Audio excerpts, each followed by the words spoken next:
Today we'll be taking a look at the MSI GL65, a high-powered gaming laptop featuring up to an Intel 9th generation Core i7 and a range of graphics cards from an NVIDIA GTX 1650 or 1660 Ti to even an RTX 2060.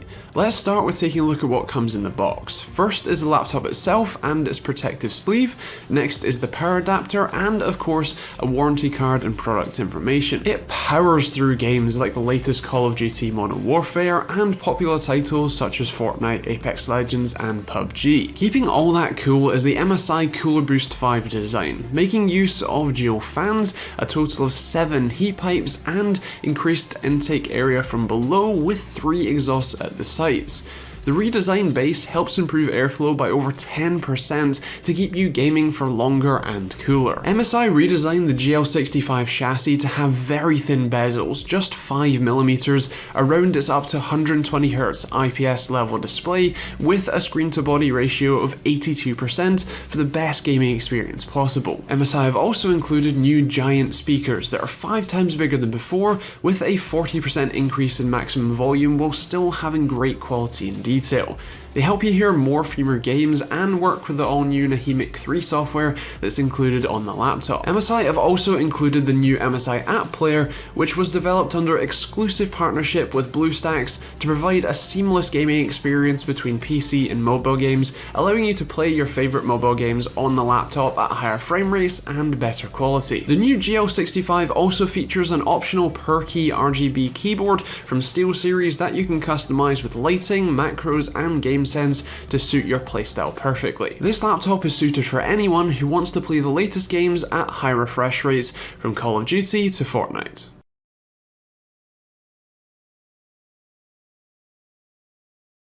The MSI GL65 is the first gaming laptop I've tested with NVIDIA's new higher wattage 2060 graphics. Let's check it out in this detailed review and find out if it's something you should consider. I've got the 10 SEK configuration, which has some decent specs for a gaming laptop, but there are a few different configurations available. You can find examples and check prices with the links in the description. The lid is a matte black metal, the interior is the same, while the bottom is plastic. Overall build quality felt fair, and there were no sharp corners or edges anywhere. The weight is listed at 2.3 kilos, though mine was closer to 2.2 kilos. With the 230 watt power brick and cables for charging, the total rises to almost 3.2 kilos, or 7 pounds. The GL65 is on the thicker side for a gaming laptop with this hardware inside. However, the width and depth are reasonable for a 15-inch machine, and the smaller footprint allows for 7.5mm screen bezels on the sides. The 15.6-inch 1080p 144Hz screen has a matte finish and uses Optimus, which cannot be disabled. By default, the MSI Dragon Center software has display overdrive enabled. With this on, I measured a 5.3 millisecond gray-to-gray response time, but this did introduce a little overshoot. With overdrive off, the response time only increases to 8 milliseconds and the overshoot was gone. It's good that you've got options. Most other laptops don't give you a choice.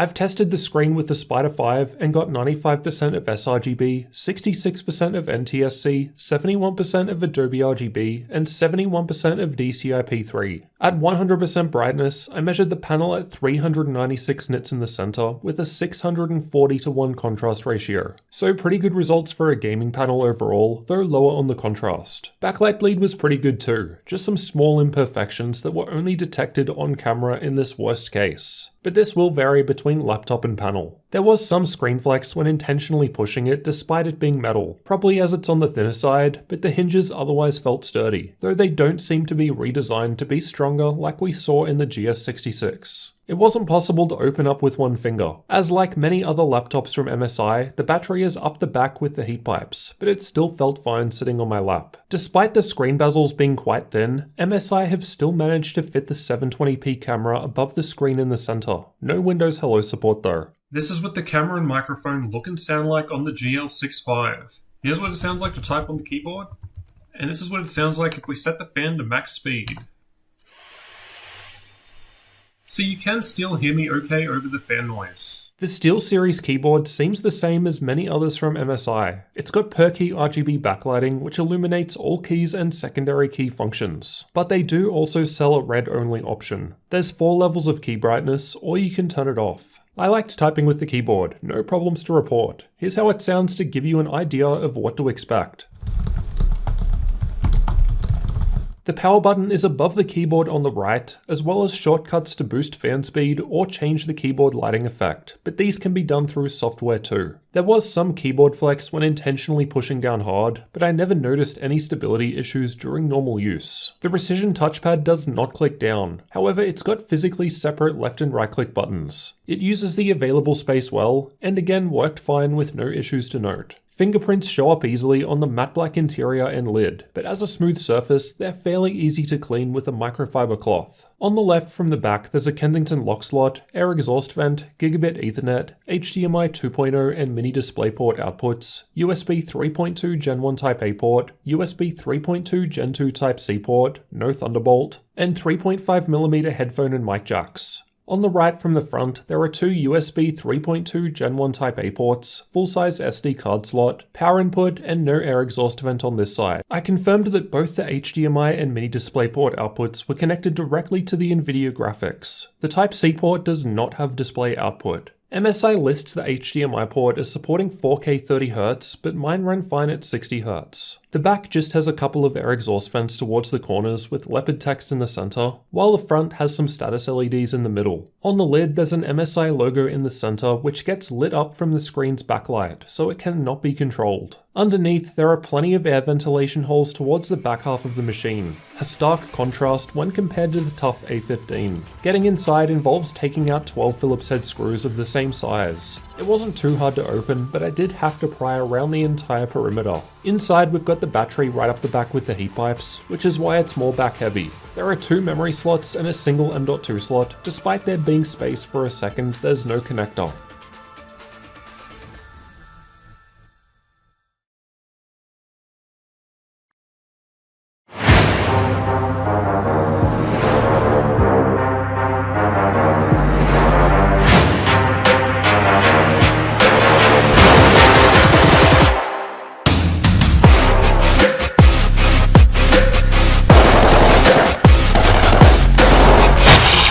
Rush B! Rush B!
stars when the love gone. And the boys unleash hell when the war's on. Bloodthirsty when the dogs put their paws on. You gon' tell them that they throw a little bit of gloss on. Bring them to the wake, break them with a requiem and throw them in the pit and throw a little bit of dirt on them. Dirt on them, throw a little dirt on them. Trigger fingers in the air, put a little work on them.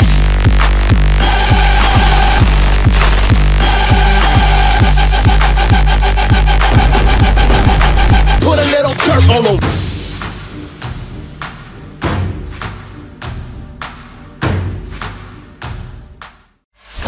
Yeah. I am a legend. I am the GOAT. I am the greatest. I am the hope. I'm like an army. I'm the creator. I feel like a god. They call me the savior. I pave the way till night to dawn like every day. I can't be stopped, to the top, I'm on my way.